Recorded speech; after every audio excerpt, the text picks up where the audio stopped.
Cette vidéo est sponsorisée par ma propre entreprise. Découvrez Tellington, l'application de Superflame Studio qui vous permet d'écouter des fictions audio originales, pensées dès l'écriture pour être écoutées. Sur Tellington, vous retrouverez toutes les Superflame Stories et plus encore, avec des histoires qui n'ont jamais été diffusées sur YouTube. Les démons d'Hugo, qui racontent comment un jeune homme qui se met à entendre des voix se rend compte qu'il est l'hôte de 4 démons élémentaires. Un conte envoûtant, dans lequel vous croiserez Andrew Bennett. Talion l'exilé, qui est une parenthèse de la vie du propriétaire de porte sulfureux qui fut banni de son monde pour avoir commis de nombreux massacres. Toujours accompagné de son fidèle animal de compagnie Lumine, il accepte une mission dangereuse pour obtenir le pardon. La forêt sans fin. Une histoire aussi incroyable que dérangeante, dans laquelle un groupe d'adolescents se retrouve piégé dans une forêt peuplée de créatures magiques. Avec l'aide de la sorcière Nasméride, ils affronteront bien des dangers, dans l'espoir de trouver une sortie. Toutes ces histoires sont à retrouver dès maintenant dans Tellington. Les 3 premiers épisodes de chaque série sont gratuits. Vous pourrez également retrouver gratuitement l'intégralité des épisodes du calendrier de cette année, avec plusieurs heures d'avance sur les diffusions YouTube. Téléchargez dès maintenant Tellington. Le lien est dans la description.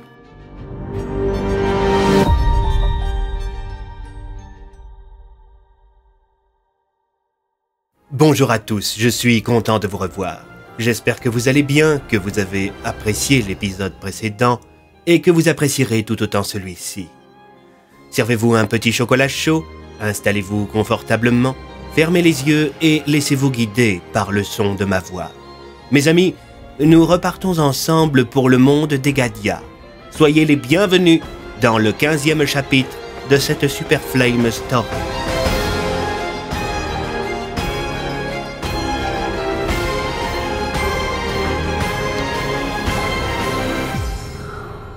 La 5e porte, chapitre 15, 15 décembre. Le commandant Powell n'en croyait pas ses oreilles. Il était choqué d'apprendre que l'Empire envoyait des groupes commandos dans les territoires de l'Alliance pour tendre des embuscades aux réfugiés. Peste soit de Rockwell et de ses armées maudites. Les impériaux n'ont aucun honneur. J'en ai bien peur, commandant, lança Namège. Les personnes qui m'accompagnent et moi-même nous rendons au marché. Nous avons encore de la route à faire. Entendu. Je vous mets cependant en garde. La situation est tendue en ville. Face à l'afflux massif de réfugiés, la garde d'Isenak est sur le qui-vive. On commence aussi à souffrir de pénurie et la criminalité est en hausse. Faites attention à vous une fois en ville. Vous comptez passer par Porte-Fleuve? Non, ça nous ferait un détour trop important. Alors dans ce cas, je vais vous faire un laissez-passer pour Westport. Suite aux nouvelles directives de l'Archie des Tréfirmains, les admissions sur le territoire ne se font que par Porte-Fleuve. Étant donné que vous êtes là pour commercer, je suppose qu'une dérogation sera tolérée. Merci beaucoup, commandant, lança Namège, tandis que le soldat lui tendait des documents. Le groupe se remit en route. Le calme de la nuit était perturbé par des bruits de détonation au loin. La ligne de front n'était qu'à quelques kilomètres et on pouvait entendre le hurlement des canons à toute heure. Ils étaient un rappel constant et cadencé qu'une guerre faisait rage. Oswald était quelque peu paniqué. Il se rapprocha de Fond. « Ravioli !» lança-t-il d'une voix intimidée. « T'en fais pas, Oswald. Ils sont loin, ces canons. » À notre arrivée en ville, nous devrons nous rendre dans le quartier de Bakou. Vous pourrez nous y conduire, Namège? En plus d'être éloigné de la place où se tient le marché, c'est un endroit très mal famé. Je peux vous accompagner jusqu'à ce quartier, mais je n'y rentrerai pas. La petite péniche d'Attaway venait de dépasser les mines jumelles de l'Espérance qui bordaient le fleuve. Alors qu'Amy aiguisait son épée, Lily, Bloom et Alias aidaient les autres à sortir de leur tonneau. « Nom de Dieu, ce mal de dos !» s'exclama Tassier. « Où est Camélia ?» demanda Carmin, intrigué. « Toujours dans son tonneau, » reprit Bloom. « Elle s'est endormie. L'autre soir, madame fait un caprice pour aller dormir dans sa porte et bénéficier d'un vrai lit, et voilà qu'on la découvre pliée en deux, en train de dormir dans un vieux tonneau. Sommes-nous encore loin de Porte-Fleuve ?» demanda Alias. « Vous voyez ces amas de montagnes éclairés par la lune ?» demanda Attaway. « Oui. » C'est la couronne de roche, une chaîne de montagnes circulaires qui entoure Isenak. Nous arriverons à proximité de Porte-Fleuve dans quelques heures. Le ventre de l'inspecteur Bloom se mit à gargouiller. Il fouilla dans un sac et en sortit une miche de pain. « Qui a faim ?» demanda le policier, constatant quelques instants plus tard que tout le monde à bord venait de lever la main, sauf Camélia, qui dormait encore dans son tonneau. La miche de pain ne fit pas long feu, et en parlant de feu, Ataouet alluma un petit brasier dans un foyer prévu à cet effet. « Ne risquons-nous pas d'attirer l'attention avec ce feu ?» demanda Tassier. « Mais non, ça fait un bout de temps que nous voguons sur le territoire de l'Alliance. Nous ne sommes plus en zone impériale, on ne craint rien ici. » À l'instant exact où Ataouet termina sa phrase, le destin décida de lui faire un doigt d'honneur. La péniche fut rattrapée par une petite embarcation rapide et furtive. À son bord, des soldats de l'Empire. Les militaires bondirent sur le bateau d'Ataouet, les uns armés de mousquets, les autres de fusils à baïonnettes. Visiblement, ces derniers, contrairement aux douaniers d'entre-fleuves, n'étaient pas là pour contrôler la cargaison. « Au nom de l'Empire, nous réquisitionnons votre embarcation !» lança le chef, tandis que ses hommes mettaient en joue la petite équipe. « Je ne pense pas, non !» lança Ataouet en dégainant son mousquet, tandis que les jumelles Loster, ravis de pouvoir se battre, sortaient leurs lames. Alias, Bloom et Tassier se regardèrent. Ils sortirent aussi leurs armes. « Qu'est-ce que ceci ?» demanda le chef des soldats en regardant les pistolets des marmottanais. Il n'avait jamais vu de pareille arme. « Ça, mon gars, c'est un pistolet Six Hour SP 2022 !» s'exclama Alias. « Ce petit joujou peut tirer 30 coups à la minute, et si je l'utilise, je peux tous vous éliminer sans avoir à le recharger. » Malgré les menaces d'Alias, le militaire insista. « Lâchez vos armes! Première sommation !»« Au nom de l'ordre des lettrés, je vous demande de vous arrêter !» lança Carmin. « Vous savez où vous pouvez vous le carrer, votre ordre de gratte-papier ?» demanda le soldat en orientant son arme dans la direction de Carmin. « Soldats, préparez-vous à faire feu au nom de l'Empire !» La tension monta d'un cran. Tous comprirent que si un échange de feu devait avoir lieu, il y aurait des morts des deux côtés. « Deuxième sommation !» cria le soldat. Chacun retint son souffle. « Troisième sommation ! Soldats, feu !» À l'instant exact où les hommes de l'Empire allaient tirer, Camélia surgit de son tonneau en lançant à voix haute des incantations en langue ancienne. Impere statices vololoim! Impere statices vololoim! Elle se mit à répéter cette phrase en boucle, et les soldats se retrouvèrent en incapacité de faire feu, ni même de bouger.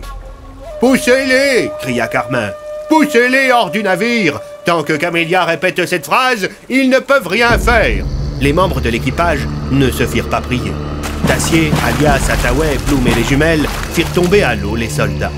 La péniche reprit ensuite sa route, tandis que Camélia poursuivait son incantation. Impere statices vololoim! Les soldats manquèrent de se noyer, quand la phrase magique finit par devenir inaudible à leurs oreilles. En ressortant sa tête de l'eau, le lieutenant-colonel qui était à la tête de l'opération s'exclama. « Il faut prévenir la garde occulte. Une propriétaire de porte et des détenteurs d'armes étranges voguent vers Isenak. » Au même instant, Namège, son fils Fonk, Oswald et Émilie finirent par arriver devant Westport. C'était un des accès secondaires d'Isenak. Pour accéder à la cité, il fallait emprunter des tunnels qui étaient fermés par des grilles et gardés par les meilleurs hommes de la garde d'Isenak. Des soldats d'élite, voués corps et âme à la protection de la cité. « Oh là, homme des plaines !» lança un des gardes, dont l'uniforme bleu clair recouvert d'une cape de pluie et le tricorne soulignait une certaine classe. « Bien le bonsoir, garde !» répondit Namège au soldat. « Je suis désolé, mais les admissions en ville ne se font que par porte-fleuve. Les autres accès sont condamnés. »« J'ai avec moi un laissez-passer de l'avant-poste. Nous ne sommes pas des réfugiés, mais des commerçants. »« Entendu, faites-moi voir ça. » lança le garde en s'emparant du papier. Lui et ses hommes regardèrent minutieusement passagers et cargaisons à l'aide de leurs lanternes de cristaux bleus. Le garde se tourna vers son collègue qui gérait l'ouverture et la fermeture de l'imposante grille qui obstruait l'entrée du tunnel. Il fit un mouvement de la tête. « Soyez les bienvenus à Isenak !»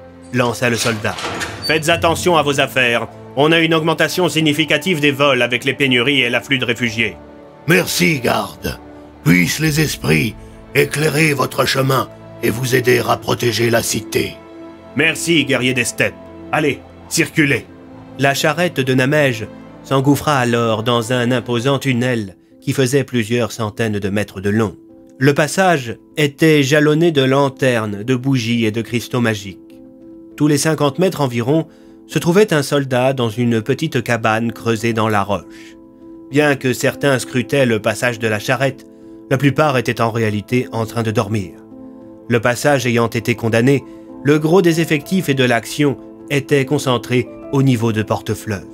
Westport était très calme. « Je vois de la lumière au bout du tunnel », plaisanta Fonk. « Dieu merci, ce n'est pas la mort qui nous attend, mais la cité d'Isénac !» répondit Émilie. Bientôt, la charrette de Namège quitta le tunnel et se retrouva dans la périphérie de la ville. Isénac était un endroit somptueux. Au cœur de la couronne de roches se trouvaient de magnifiques bâtiments. Les rues étaient éclairées par des lanternes à gaz qui étaient d'un modernisme certain. Les routes pavées étaient parcourues par des gens semblant venir des 4 coins du monde. Sur chaque place, de magnifiques statues qui imposaient le respect. Dans chaque quartier, tavernes, restaurants et hôtels particuliers. Le centre d'Isénac était occupé par un très grand lac. C'est de cette étendue d'eau, à l'extrémité de laquelle se trouvaient de grandes terres agricoles, que la cité tirait toute sa puissance. L'autosuffisance. Non seulement la ville était imprenable de par sa géographie, mais la pêche dans le lac était aussi bonne que les récoltes de blé et d'orge dans les champs qui l'avoisinaient. Isénac bénéficiait d'une quasi-autonomie alimentaire. Les légendes racontaient que la ville pouvait résister à un siège de 1000 ans.